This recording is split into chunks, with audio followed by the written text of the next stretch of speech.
Welcome back to the Petite Maison.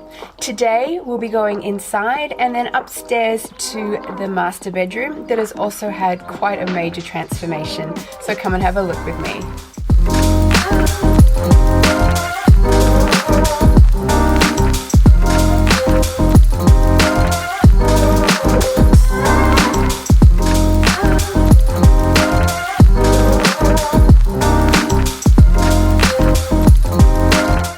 Before we head upstairs, I'll point out a couple of things. If you've watched our other videos, you'll see that we have two staircases. So one at the back of the house leads up to the back attic, and this one leads up to the master bedroom that is the same size as this living, dining, kitchen area. The balustrading is an interesting piece in the house. It was here when we bought Le Petite Maison. Its original use would have been in the barn, and there would have been two like this with thin pieces of wood going in between. It would have been attached to the wall. It would have been filled with hay, and that's where the animals would have fed from in the barn.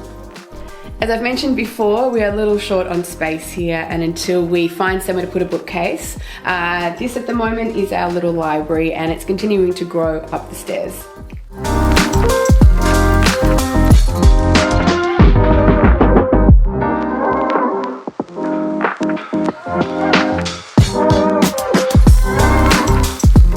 As you'll notice, the stairs are quite steep and they can be pretty daunting. So to help with that, we have designed a wrought iron balustrading that will go on this side. It's quite simple, just single slats down, a thin handrail, but it will really help with safety and security on these stairs, and we look forward to getting that made soon.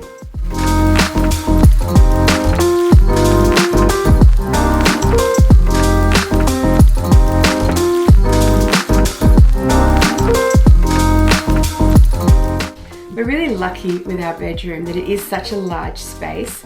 It's around 35 square meters. It's a little bit awkward because we do have the pitched roof in here. We've tried to be as creative as possible with that to maximize our storage space up here. When we first bought the house, the original owners had the bed at the fireplace at the end of the room here. We mimicked that and did that also. It was great, it looked lovely in the room, but then we decided to create a small bathroom, so we had to move the bed.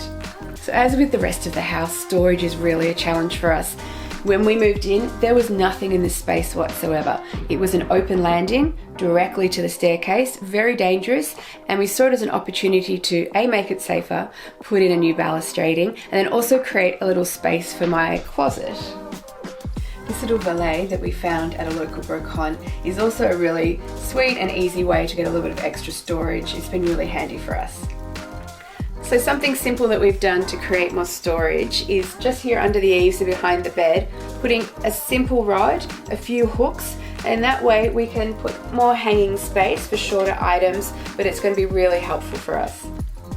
As soon as we bought the house and saw how much room we had here upstairs, we knew we could fit in a little bathroom. It makes it much easier than traversing down those stairs in the middle of the night, and also it's nice to have a second bathroom when we have guests. One of the first ideas I had was to get one of these beautiful marble top pieces from a brocante. A beautiful friend actually gifted us this one, and then we really simply turned it into a vanity basin. These marble top pieces are quite easy to find, especially in the countryside. We found several at a brocante. One is used as a bedside table in our back guest bedroom. The other one is here, used as a sink. Originally it would have been used as a wash station, so it would have had a pitcher of water and a wash basin on it, so we think it's nice to keep it that way. The other option I was going to use one for was as a pastry rolling table, because the marble stays nice and cold. So if we ever have a bigger kitchen or room for that, I might do that too. This ensuite is a very small space, but in it I've been able to achieve what I love to do, and that's mix modern pieces. Here we have the antique wash basin stand, and a piece that I found in the barn of the house here, cleaned it up, and now it's a full-length mirror for us.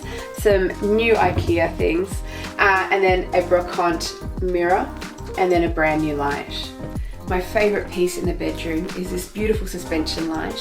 It is the first piece we bought for the house. We bought it in Paris before we even visited the house. I knew it would go somewhere in here. I originally thought over the dining room table, but I actually love it over our bed. It is a piece from George's, a boutique in Paris. There are lots of copies these days, so make sure you find George's in Paris. There are some other outlets throughout France. It also comes in a brass edging. That stays more static. With the bamboo, the petals seem to fall more, and I really like the softness that it gives here. This was a bit of an unused space for us. Again, a bit of an awkward space. We did have some chairs here as a little living room, but we thought it'd be much better put to use if we made it into a home office.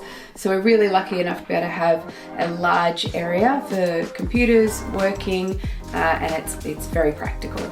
As with the rest of the house, painting this room white was definitely going to be a priority.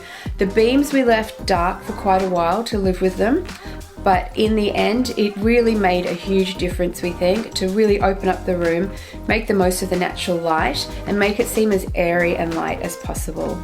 Thank you so much for watching and for letting us show you around our Le Petit Maison in Burgundy. We love showing you around our house and our life in France. Please like and subscribe if you'd like to see more videos, and we hope to see you again really soon. À bientôt!